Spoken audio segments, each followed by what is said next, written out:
Hey everyone, I just wanted to give you all a bit of an update on what is happening with Fearless Homeschool and the Australian Homeschooling Summit. So, I kind of just disappeared after the summit this year because of the floods, and then I popped back up recently to announce that, surprise, I'm selling my business, and I've been pretty scattered this year. So, I wanted just to give everyone a proper update and let you all know what's going on. So things have changed again recently. I've had more plot twists, and so I wanted to talk you through it and let you know what's going on and also get your feedback on some ideas. So I did put my business up for sale about a month ago. I decided that's it. I've had enough of talking about homeschooling. I want to do something new, and it sold straight away. Everything was going wonderfully, and then the buyer decided they actually want to move away from homeschooling as a topic and they don't want to purchase it anymore, which is fine. But it's also made me reassess everything. So, as a quick bit of background, my last few years have been pretty crappy. We had some fairly stressful stuff happen, and then we chucked a pandemic on top, which added to the stress, especially because that feeling of being trapped in normal life was around, and we don't usually do normal life. And all the stress and the overwhelm made everything seem like a chore, including all of my business stuff. So when I had simple tasks to do, like return an email, it felt like, oh, I can't believe I have to do this. This is awful. It's too much. And that was not just business, that was pretty much my whole life. So it's like, cooking dinner. Oh, you mean I have to work out what we've got and cook something? No, that's it. I can't deal with these unreasonable demands. It's all just too much. I wanted to just run away and hide, basically. So I've been in a bit of a survival mode for the last few years, dealing with things, and getting by okay, like definitely not in mental health crisis or anything serious, but just having that feeling that I'm teetering at my limit and I can't really add anything else in. But over the last month or so, even, things have changed quite drastically here. So, my next two girls, my 17-year-old twins, have rather unexpectedly moved out to go to uni with their sister. And so, I only have two children at home now.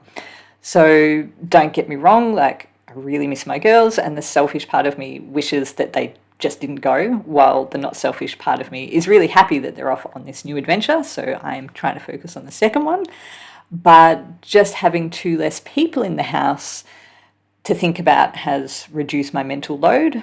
And the other big thing is that I've also resolved a really stressful situation, and it's actually transitioned into a positive situation after years of taking over my thoughts and flattening my mood. Plus, we may be able to travel again very soon, which is what I love to do. And so overall, over the last month or two, I'm just feeling much more relaxed, and I feel like I actually have a bit of headspace and I'm not in survival mode anymore. I can look beyond what's directly around me.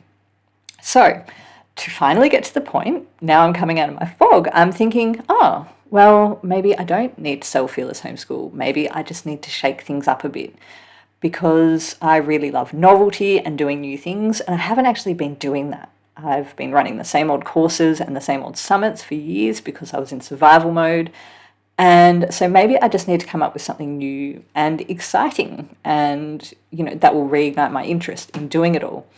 So I'm currently brainstorming ideas to see whether this is something that I want to continue on with and grow and have some fun with, because I think overall it has been really awesome the last few years. I think like you guys are all fantastic. I've made lots of friends, I've had lots of good times, and now I'm able to see the positives again instead of being sort of fixated on and consumed by the drudge work that comes along with it. I'm thinking, well, maybe I don't just want to hand this over. Maybe I want to transform it into something that I'm really excited about and I can't wait to do. And I don't think it would be a huge amount of effort to do that, basically. So, as always, let me know what you want. I always want to know what you need and want.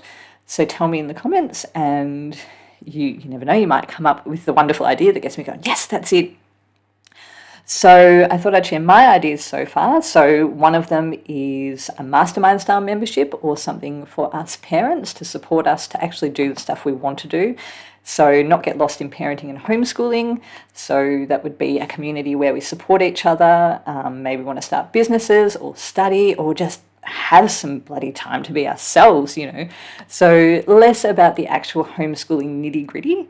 So not so much talking about which curriculum is the best or what about this registration problem, but more about us and how we're being the support people, the centre of our families, really. I also went to a writing retreat recently, and I spent 2 days with a really awesome group of women, and I spent the whole time thinking how much fun it would be to do that with us homeschooling parents. So maybe some in-person stuff, getting a bunch of us together once a year or maybe a couple of times a year, and relaxing and eating great food, but also having some sort of educational sessions and work sessions. So we also come out at the end feeling like we've had a great relaxing time and had a heap of fun, but also that we've achieved something and we're better equipped to go back and do our lives. Another idea is a very small focused online summit type event every 3 months or so. So instead of doing the one big one once a year, have smaller, more themed events a couple of times a year. Maybe working with homeschooling parents to help them start flexible businesses, because I could talk business ideas and financial independence all day, and I know there is interest in that. And also maybe doing something about mindful tech usage for families, because my low-tech workshops have always been really, really popular, and I've been asked lots of times if I will do something more expanded about that. So there are a lot of random ideas there. Who knows? I have no idea what I will end up doing. It could be one or more of those. It could be something completely different. So send me your ideas, tell me what you need and want, and I'll consider all of it. But I'm very happy to say that I'm back at the stage now where I feel like I can look at ideas with that spark of excitement instead of just getting a sinking feeling at all the work involved. So that is a really, really good thing. So if you are still with me, thank you for listening to my ramble. Hopefully it explains any erratic behaviour I have shown. And yeah, send me your ideas, whack them in the comments, stoke my interest, get me excited, and we'll see what really fun stuff we can come up with to do together. So yeah, I look forward to seeing your ideas.